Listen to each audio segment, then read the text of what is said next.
السلام علیکم ورحمۃ اللہ وبرکاتہ۔ جی محترم سامعین، ایک گھر میں ایک انسان رہتے ہوئے ان کے درمیان ناچاکیاں بھی آ جاتی ہیں اور کمزوریاں بھی آ جاتی ہیں۔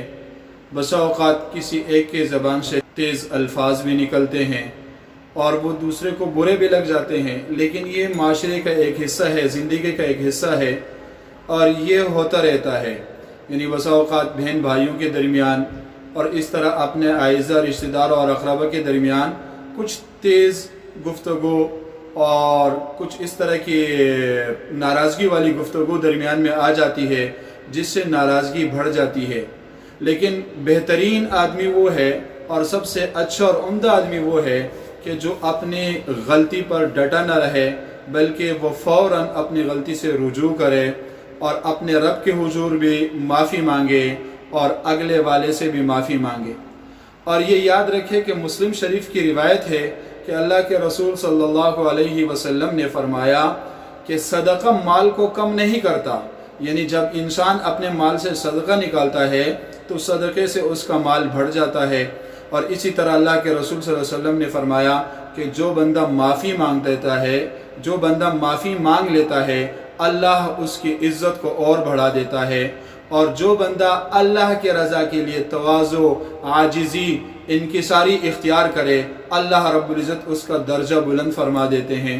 آپ اس سے اندازہ لگائیں کہ اگر ہم سے کوئی غلطی ہو گئی ہے، ہم سے کوئی خطا ہو گئی ہے، ہم سے کوئی مسٹیک ہو چکی ہے، تو ہمیں چاہیے کہ فوراً اپنی غلطی پر اللہ کے ہاں نادم و پشیمان بھی ہوں اور اپنے اگلے بھائی سے، اپنے بہن سے، اپنے بڑے سے، اپنے عزیز سے ہم معافی مانگ لیں۔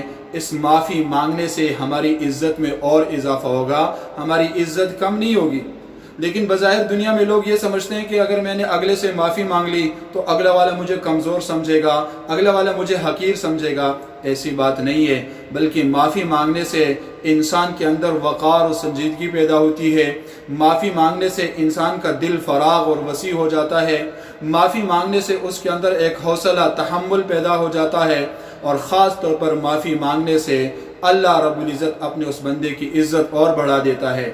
علماء اکرام اس حدیث کی تشریح میں لکھتے ہیں کہ اللہ رب العزت ایسے آدمی کو عند المخلوق محبوب بنا دیتا ہے، وہ عند اللہ محبوب بن جاتا ہے اور مخلوق کے ہاں وہ بھی محبوب بن جاتا ہے۔ تو اگر ہم سے کمی کوتاہی ہو گئی ہو، ہم سے کوئی تیز بات زبان سے ہماری نکل گئی ہو، تو ہمیں چاہیے کہ ہم تہہ دل سے، صدق دل سے اگلے والے سے معافی مانگ لیں۔ یہ دنیا کی تو زندگی عارضی زندگی ہے، مختصر سی زندگی ہے، یہاں چند لمحات کی اور چند منٹ کی اور چند گھڑیوں کی زندگی ہے، اور اس میں بھی اگر ہم ایک دوسرے سے معافی نہ مانگے، ویسے بھی ہمارے کتنے اعمال نیک ہوں گے۔ ہر وقت انسان اپنی روزمرہ زندگی میں کہیں نہ کہیں وہ اللہ کی نافرمانی کرتا ہے، تو اگر اس طرح ہم اپنے دل میں نفرت رکھیں، بغض رکھیں، حسد رکھیں، تو یہ تو ہماری اور جو تھوڑی بہت نیکیاں ہیں ان کو کھا جائے گی۔ اس لیے مسلمان کو چاہیے کہ فوراً جب اللہ اور اس کے رسول کا فرمان اس کے کانوں تک پہنچے تو اس کو فوراً اس اللہ کی ذات کی طرف متوجہ ہونا چاہیے اور فوراً اپنے گناہ سے توبہ کر لینے چاہیے اور اللہ تبارک و تعالی سے معافی مانگنی چاہیے۔